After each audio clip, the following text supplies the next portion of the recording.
5 hard truths I learned after reaching my first $100,000. Like most people, I also had to pay off debt to save for that first $100,000. And to be specific, my husband and I had $140,000 of debt to pay off. And I really wanted to reach this $100,000 savings goal to be able to buy my first home. So I did both. I paid off $140,000 of debt and I reached my first $100,000 all before I turned 30. And that first 100K really changed everything. So I'm sharing the 5 critical lessons I learned getting there. These are lessons that give you a tangible plan for building wealth from your paycheck and melting away the financial stress that most people carry.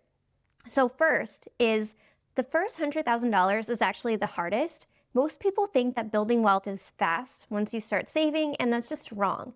Getting to $100,000 is actually slow, and it's really dependent on your effort, not your investments. So I saved $1,000 a month for 6 years to reach that $100,000 savings goal. In the beginning, almost none of that growth came from interest. That was hard-earned money. Those are paychecks that are saved.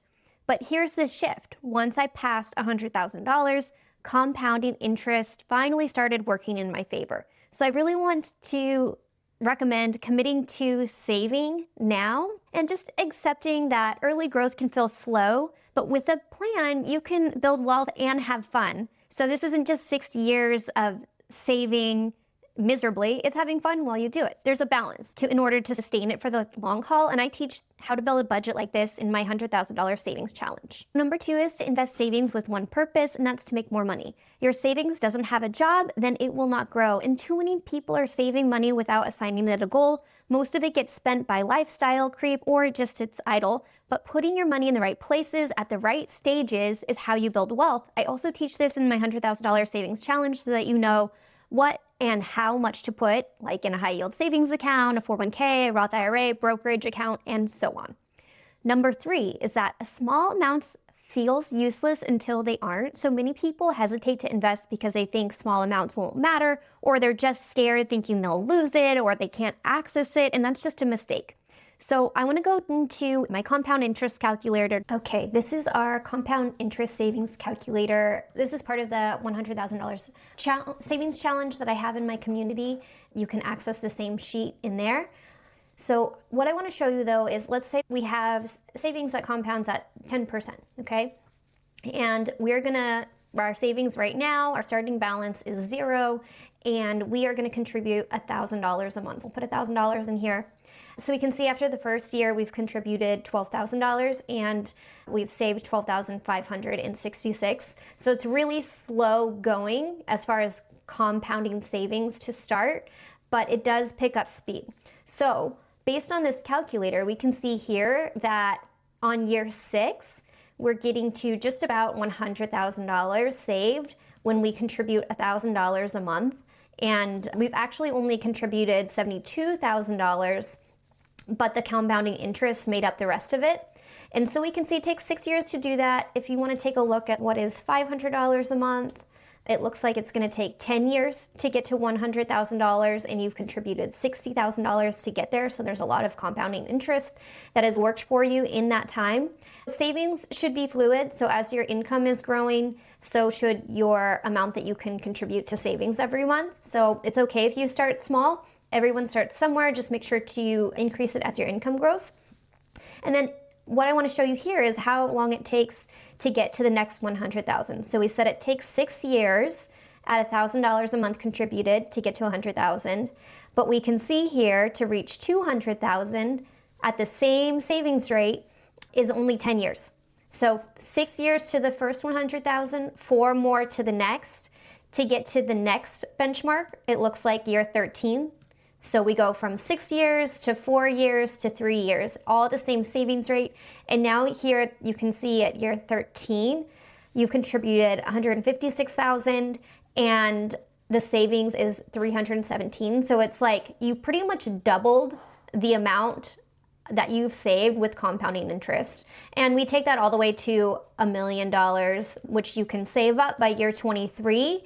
And you've only put in a fourth of that. So you've grown like over $700,000 in that account just from compounding interest, and you yourself contributed $276,000. This is why it's the hardest part to get to this first 100,000 milestone, and it's just because you don't have a lot of compounding interest that is working for you yet. But after you reach this goal, things really do move much more quickly. And so I'm really focused on helping women achieve this first 100,000, because if you can do that, you can really have the keys to grow from there, and it's much easier to do. So what do? You run your own compound interest projections, you set a consistent monthly goal, even if it's small, and then you can gradually increase that over time as your income grows. So number 4 is you don't have to choose between enjoying life and budgeting. You do need to make trade-offs so that you're spending on the things that truly bring you joy and cutting out the rest, but you don't have to choose between both, okay? Everyone wants the returns, but few people want to make trade-offs. But the thing is that you can have the trade-offs that do not impact your happiness. So I owned the same reliable car for 10 years, and I enjoyed saving what otherwise would have been stretched to make a car payment. And I only upgraded things when it was truly going to bring joy to my life and not just like another financial burden. So making these trade-offs gave me the foundation I needed for financial stability. And over time, they gave me the option to retire early and spend more time with my kids. So what to do? You identify 2 to 3 major expenses that you can reduce or eliminate to jumpstart your savings. I have a video that walks through the 3 hidden expenses that you can reduce. And number 5, so income alone doesn't build wealth, planning does. So I made okay money, nothing spectacular, but I had a plan. And I didn't build my net worth to millions of dollars on accident. It was because I gained the knowledge, I built the plan, I created the habits that do it. Those habits start with building your $100,000. So most people earning the same income as me were completely dependent upon their paychecks. They were living a paycheck to paycheck lifestyle. And that is very stressful, especially when employment is not a given right now. So a high salary isn't going to make you wealthy without a strategy. And reaching $100,000 felt impossible until it actually started happening. So these 5 lessons pushed me through those early years. They still guide how I think about money today. So choose your goal, pick your number, make your plan. You only need to save your way to $100,000 once, and this is just the hardest part. After that, your money takes over. So start now. Your future self needs this for you. And I actually teach this step-by-step and how to create this plan in my $100,000 savings challenge.